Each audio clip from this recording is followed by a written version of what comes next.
নে আমার যা হয় হোক, আমি এট সাম পয়েন্ট তোর সমান না হইলো তোর কাছাকাছি যাবো, তুই বলবি যে হ্যাঁ এই ছোয়ালটা তো পারার কথা না, কেমনে পারলো। আমি আজকে ম্যাথ পারি না, ঠিক আছে, তুই কয়দিন ম্যাথ করবি, 1 দিন 2 দিন 3 দিন 4 দিন, আমি প্রতিদিন রাতে গড়ানে 3 ঘন্টা করে ম্যাথ করবো, আয় দেখি এবার তুই বুঝে করবে, আমি না বুঝে ঠাকঠাক মুখস্থ করবো, সমস্যা আছে। এই যে পানিশমেন্টটা আমার নিজের উপর হচ্ছে, এট সাম পয়েন্ট মহান আল্লাহ তাআলা আমার উপর দয়া করবেই। সো যেই ছেলেটা এখন মজা নিচ্ছে তার চেয়ে আমি অবশ্যই আগায় যেতে বাধ্য। সো এইটাই ছিল হার্ডওয়ার্কের লিনিয়ার মডেল। এত স্মার্ট ওয়ার্ক, এত স্ট্র্যাটেজি, এত চিন্তা মাথায় না করে আজকে থেকে পরিশ্রম শুরু করো।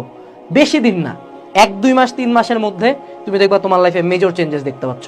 এন্ড একবার যখন চেঞ্জ দেখতে পাবা, হার্ডওয়ার্ক ইজ অ্যাডিক্টিং, প্রচন্ড অ্যাডিক্টিভ। সিগারেটের চেয়ে বেশি হার্ডওয়ার্ক অ্যাডিক্টিভ। সো আমার লাইফের আইডিওলজি খুবই সিম্পল। আমি জানি না আমি মাসেলের দিক থেকে জেনেটিক্যালি গিফটেড, আমি জানি না আমার ব্রেন কতটুক, আমি এত বিজনেস বুঝি না, আমি জাস্ট জানি আমাকে খাটতে হবে।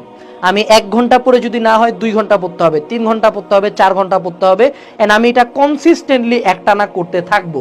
তুই আজকে আমাকে হারাবি, তোর ব্রেন অনেক ভালো, 1 দিন পড়বি, 2 দিন পড়বি, 3 দিন পড়বি, 4 দিন পড়বি, কোনো একদিন ছাড়বি, 7ম দিন আমি যাই তোমার পিছন দিকে দাঁড়া গেছি, কিরে মামা কি খবর, কারণ আমি ওই সময় থামি নাই। আমি কন্টিনিউয়াসলি এই ইনপুটটা দিতেই থাকবো, and at some point my equation will be more powerful than you, because I have more input than you, that's it.